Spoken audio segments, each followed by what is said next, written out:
Hey everybody, it's Sauce, and today we are obviously talking about 6 silly mistakes that I believe could ruin your thru hike. By silly, I mean preventable things that you can definitely prepare for in order to have a successful thru hike. If you are taking the time and spending the money on a thru hike, chances are you want to do everything in your power to make sure that it goes well. So I wanted to make this video to help you out with some of the things that I've learned in my long distance hiking career. For context, I've been on 2 long distance thru hikes, first on the Pacific Crest Trail and then on the Continental Divide Trail. Some of the mistakes I'm going to tell you to watch out for come from personal experience, and others are from observing other hikers go through them. These are not in order of importance, but I do think that the last one is particularly overlooked. The first mistake that I want to talk about and that I see way too often is not training for thru hikes. One of the most devastating and common reasons I see people get off trail is because of some sort of overuse injury that likely could have been prevented if they had trained more. Some people like to take the approach of not training at all and just taking it super easy for the first month. And while I think that can definitely work on a trail with a longer season, or if you have a longer period of time to hike, like the Appalachian Trail, if you are trying to hike a trail out west that has a shorter season, or you only have a set amount of time off work to do a shorter thru hike, I think that this can definitely get you into some trouble. I'd at least want to have some conditioning before hiking every day with a heavy backpack to make sure that you don't get injured. I've linked some resources below from people that are much smarter than me on how to train for a thru hike if that's something that you are interested in, and I also did make a video about how I train for my thru hikes. The next mistake that I see way too often is folks not saving enough money for thru hikes. I get it in theory that once you have all your gear, thru hiking and backpacking is a relatively affordable activity, but it's definitely not free. And I think it can end up being a lot more expensive than people anticipate sometimes. Hotel stays and town food start to get really tempting when you've had a brutal 6 days of backpacking and your entire trail family is wanting to go out to eat or stay in town. But if you didn't budget for that, you're probably gonna end up having to get off trail a little bit early. Also, the possibility of gear breaking or just not working the way that you wanted it to, and it needs to be replaced in order for you to have a successful thru hike, and that can end up being pretty expensive. Another thing people sometimes don't anticipate is that small town grocery stores can sometimes be really, really expensive, and you might have no choice but to spend $60 on a 2-day resupply. Yes, this has happened to me before. I have seen plenty of thru hikers make their hikes work on a tight budget, but just keep in mind that it might not be as inexpensive as you initially think.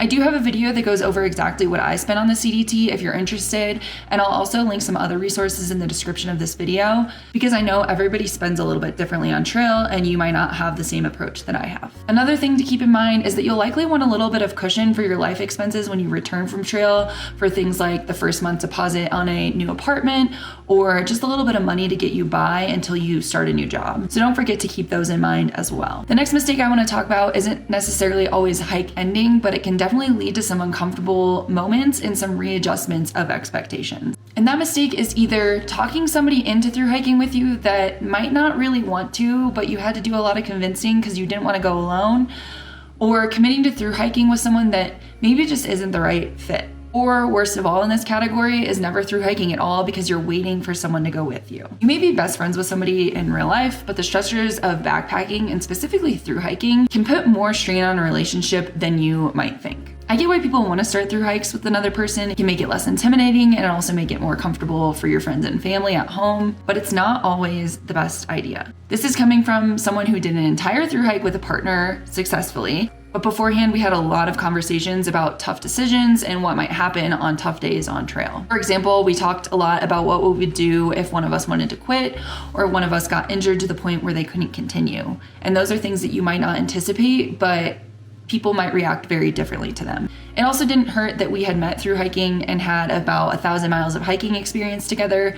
So just keep that in mind when you're choosing a thru hiking partner. Maybe go on a few trips with them. Make sure it's still a good fit in the backcountry the way that it is in the front country. I'm not saying don't hike with someone. I'm just saying it might be more of a challenge than you initially anticipate, and it might be a good idea to keep it a little bit open-ended. Maybe decide that you can hike together if it continues to work well. If you want to start together, great, but not be necessarily glued to each other if you both end up wanting different things out of your thru hike. And also, don't let going alone stop you from going at all. This one may seem super obvious, but leaving for a thru hike at the wrong time can really change the way your thru hike plays out. What I mean by the wrong time is leaving during the wrong season or leaving too late. For shorter hikes, you definitely want to research the right season for the trail that you want to do. You might think June is a perfect summer month for a thru hike, but if you're wanting to do something like the Tahoe Rim Trail, it could be completely covered in snow at that time and make for a little bit more of a demanding experience than you might want out of it. Not saying that it's not possible to thru hike in June, just that some years it might not be ideal. Similarly, leaving for a northbound thru hike, say on one of the longer trails, like maybe the Pacific Crest Trail, can lead to trouble down the road. Ask me how I know. I left for my first ever thru hike of the Pacific Crest Trail on May 9th. And for my first thru and for the PCT specifically, I now know this was probably too late. I wouldn't change it now.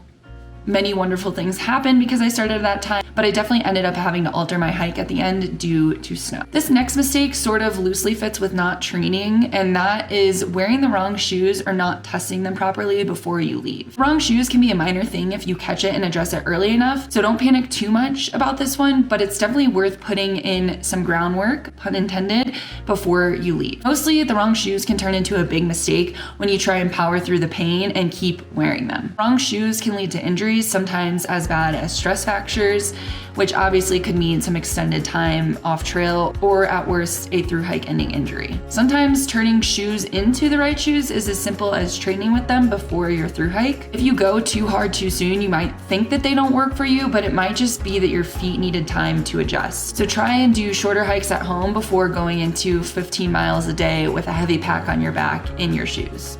It's also important to use your shoes in as similar of a situation to backpacking as you can at home. So ideally, you would take them on backpacking trips, not just like walking around on flat ground. Finally, I think this mistake is one of the most likely to ruin your thru hike and also very overlooked and not talked about super often, and that is not mentally preparing for a thru hike. A thru hike is of course a super exciting prospect, and in your preparation, I think it can be very easy to overlook the fact that some days are going to be straight up miserable.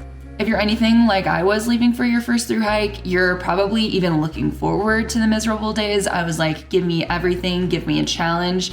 And so it's really hard to anticipate how you're actually going to feel in those moments. If you want to make sure that you don't quit on those bad days, it's really important to prepare yourself mentally. Zach Davis's book, Appalachian Trials, or his book with Carly Morey, Pacific Crest Trials, are great resources for this. I have worked for Zach quite a bit, but he is not paying me to say this. I read Appalachian Trials before I hiked the CDT, and I think it truly helped me a ton with my mental game on trail. I unknowingly even implemented some of the things that were in the book on my Pacific Crest Trail thru hike, thanks to some blogs and some preparation that I did by reading different things that different thru hikers did to prepare, and I think those things are really what helped me be successful in both thru hikes. One of the things that specifically stood out to me as being really helpful is defining your why. Basically, get really clear on why you want to thru hike. That way on really tough days, you can revisit that sentiment and remind yourself why you're out here. I guarantee you, even if it doesn't seem like it now, there are going to be days where you're sitting on trail, absolutely miserable, and asking yourself why on earth you decided to put yourself in this situation.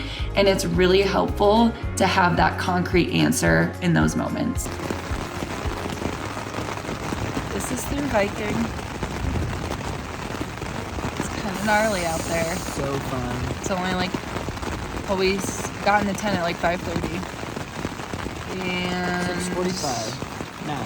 Yeah, it's been, and we hiked in this for like 2 hours at least. Yeah. Since we came down Texas Pass. 6 miles. Thank you very much for watching. If you're planning a thru hike, I'd love to hear about it in the comments. Or if you've been on a thru hike and you have some words of wisdom to share, please share those too. These are just the things that I have noticed have popped up for me over both of my thru hikes. And one of the best things about having an online community is that we can all share what we've learned. So thank you for being here and happy hiking.